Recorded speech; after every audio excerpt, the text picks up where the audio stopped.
Hi guys, welcome back to our channel after a long time. ఇంక నుంచి daily videos పెడతాం guys. మన దాంట్లో మన బ్యాచలర్ వంటకాలు ఏం చేస్తాము అన్నీ చూపిస్తాను. నేను ప్రతి డే ఏ వంట చేస్తాము అన్నీ చూపిస్తాను. ఈరోజు మా అమ్మ ఇంకా ఇంటికాడ నుంచి పనసకాయ ఇప్పించింది, దానికి వస్తాను. అది ఎట్టగా వెళ్ళి అన్నీ చూపిస్తాను. ఆయిల్ తీసుకోండి గ్యాస్ ఒక గ్లాస్లో, ఎందుకంటే ఆయిల్ చాలా ఇంపార్టెంట్ పనసకాయ వేసేటప్పుడు. సో ఆ పనసకాయ నుంచి మనం కోసినప్పుడు వైట్గా వస్తుంది కదా, బంగ కాదు, మనం అతుక్కుంటే అది పోదు, ఈజీగా పోదు. సో మనం చాకుకి బాగా పూసుకోండి, మళ్ళీ మీ చేయికి కూడా పూసుకోండి, ఎందుకంటే మళ్ళీ అది కడిగితే కూడా పోదు. అది ఎంత సబ్బైనా అది పోనే పోదు అంత ఈజీగా. సో ఆయిల్ వేసుకున్నారంటే మీరు చాలా ఈజీగా ఉంటుంది తుడుచుకునేదానికి.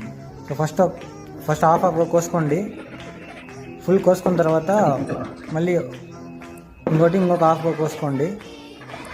ఎట్లా కోసం చూడండి క్లియర్గా. సో కోసుకున్న తర్వాత మిడిల్లో ఉంటుంది కదా, దాన్ని 2 రొప్పులుగా కోసుకోండి. హాఫ్గా ఫుల్ కోయకూడదు. కోసుకుంటే మళ్ళీ మెల్లిగా రైట్ సైడ్ నుంచి లెఫ్ట్ సైడ్ నుంచి చిన్న కోసుకోవచ్చు.